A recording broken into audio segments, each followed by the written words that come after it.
Has it ever occurred to you that there are some people who've been given everything? They've got the resources, connections, they've got the upbringing, they've got the culture, but yet they don't seem to be able to get to the next higher level. I've met quite a number of people like that. Some people might argue that I'm also like that, but I want to sort of like unravel this mystery because different people have got different types of limitations that they've been sent onto this planet to try to unravel.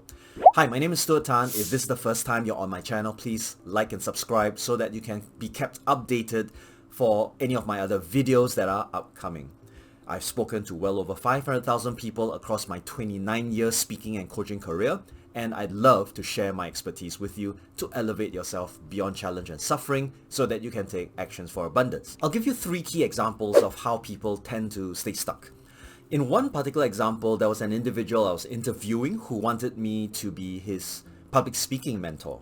So I said, okay, let's take a look at what you can do right now and how much work I need to do. And it so happened that on camera, while I was interviewing him over Zoom, it was quite easy. However, when I put him in front of an actual camera and a crowd, he seemed to freeze up almost automatically.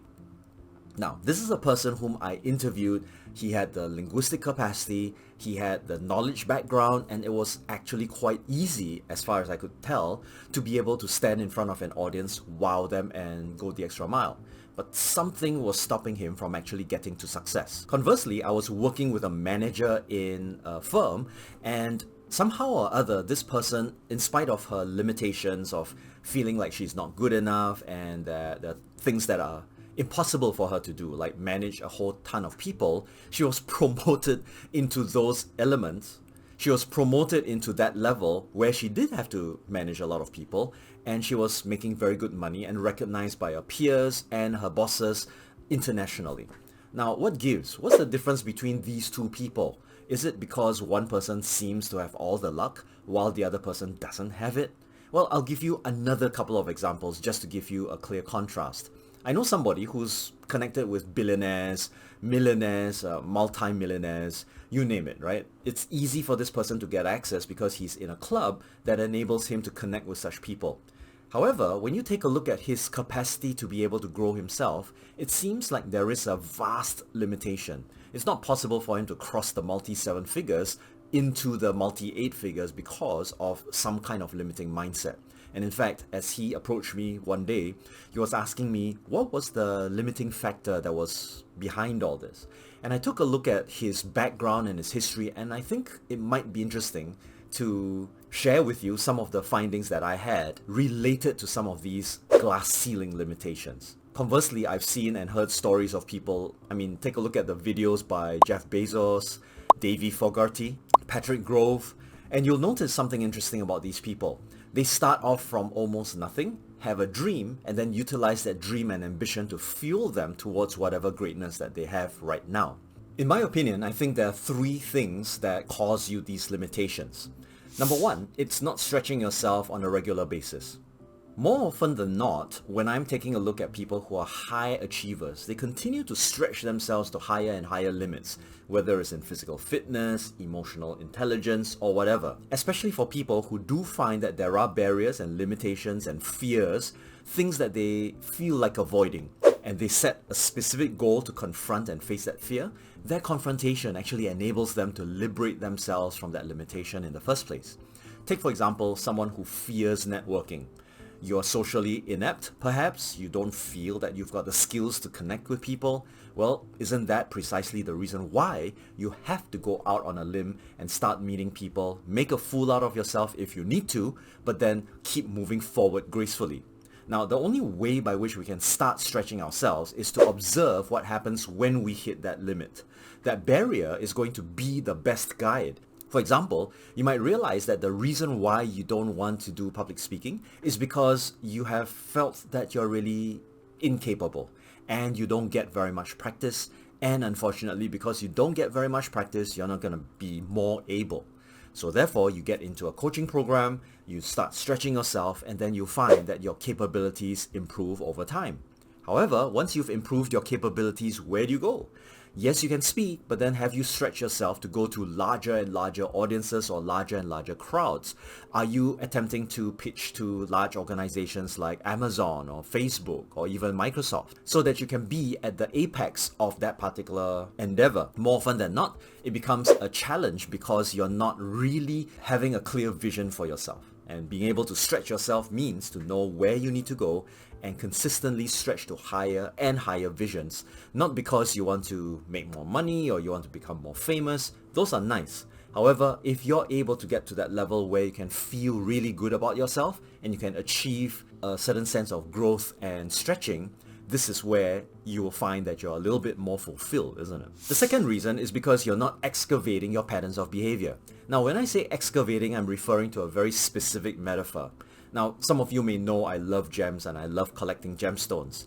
Gemstones of particularly high quality don't just happen on the surface of the planet. I mean, you don't suddenly walk down a street and then you find a gem-grade emerald that's lying around there. You really need to dig deep and you really need to find those that are in the right environment at the right time. So when you're extracting a gemstone, there have been thousands, if not millions of years of pressure that have been accumulating in order to produce this gemstone due to the amount of pressure that has been exerted on this set of minerals that eventually forms up this beautiful gemstone. The same thing happens when you put yourself under that stretch pressure.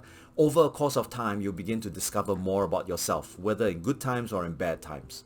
The best thing is, when you are under pressure and you know it, your excavation process is a little bit easier. But most of the time, these are patterns that are unconscious. That's the reason why you need coaches in the first place. That's the reason why you need to unblock your biases to identify specifically where you need to go, how you need to improve yourself, and how you can reflect on and accept that there are certain things that are missing so that you can stretch. So it's a cyclical process, isn't it? You don't start with stretch goals. You will feel that you're kind of like left out in this race. But if you do set stretch goals and you don't reflect, then it's going to be a zero-sum game anyway. What you want to do is then, as you're stretching, or if you haven't been able to stretch, take a look at your past and dig up what David Goggins calls old nightmares. What was it that made you weak? What was it that made you uncomfortable? What is it that you haven't yet confronted? Now, those might be the gems that you're looking for. The moment you notice elements of fear and avoidance, it almost automatically tells us that that's a pathway or a doorway for us to pursue. Take, for example, my pathway of attempting to do 125 chin-ups within 25 minutes. To me, I think that's quite a stretch goal. I feel already that sense of fear, but because I've come to accept it and I really don't know what my capabilities are, my thought pattern is, why not go for it? Recently, I was speaking to a friend and we came to a conclusion that to a great extent, in order to move forward in some area, for example, becoming strong, you must understand the feeling of being extremely weak. That actually happened to me. When I saw how my dad was really frail in the hospital when he was dying of cancer, I noticed myself not wanting to be in that physically impoverished state. Instead, I wanted to build myself up, and therefore I went to the gym on a more regular basis, became a little bit stronger, and I'm quite happy to say that if I continue on this track, I'll be pretty healthy. However, there are a lot of people who don't feel this way, that the thing that they fear ought to be avoided. Unfortunately, I think that's precisely why nature has given us these two powerful forces. If you tend to avoid, you can't understand what it means to go to the opposite. What do I mean? If you've experienced a huge amount of abandonment, then chances are you will reach out to more people and build community. That's because there is an away from motivation that says, I don't like abandonment and therefore I will create this new positive reality. Correct me if I'm wrong too. If you've experienced poverty, that is where you're going to begin the journey towards becoming extremely wealthy. And some people don't experience poverty until somewhere in their midlife.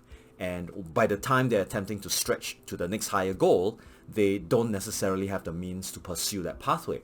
If you've always been bullied at a young age, chances are you grow up to become strong in your later years. And I believe that there's no surprise to that. In my opinion, the reason why we encounter negatives is because it enables us to pursue with a little bit more vigor and motivation, the direction of success. So, if you want to achieve great things, you need to go to its opposite and embrace that. If you want to become a great and confident person, you need to go into your fears and insecurities. If you want to become extremely wealthy and famous, you need to go to the spots where you were poor and you were unknown and possibly even belittled.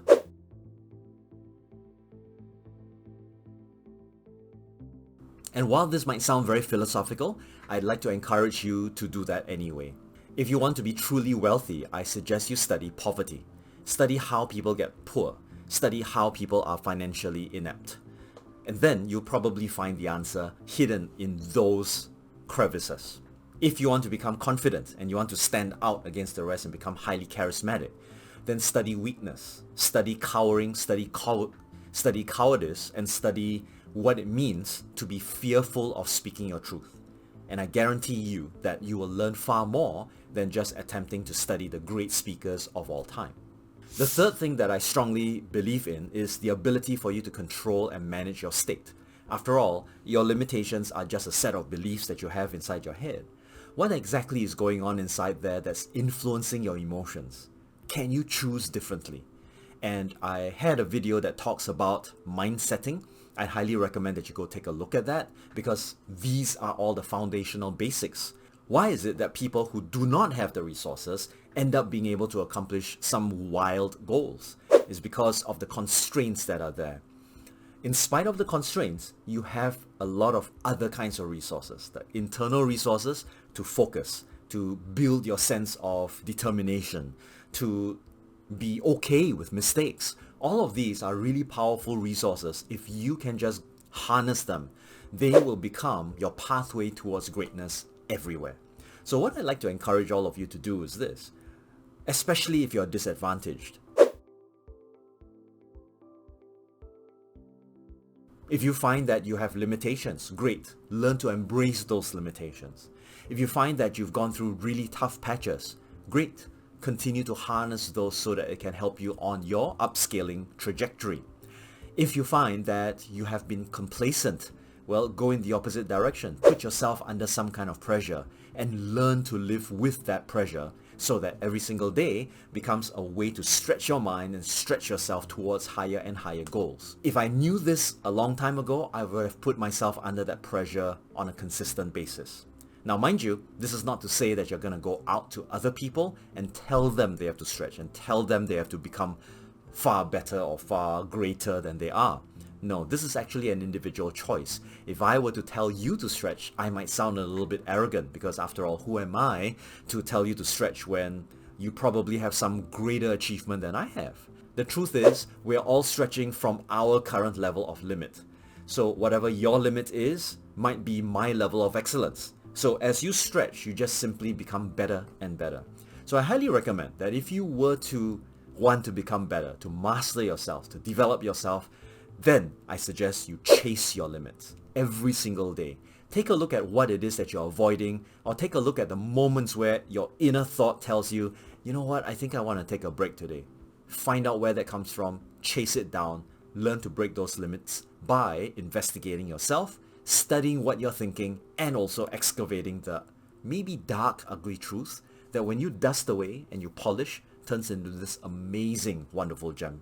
If you like this video, please hit the like and subscribe button. If you think that there's somebody who could benefit from this, share this on your socials, and I'll see you in my next video.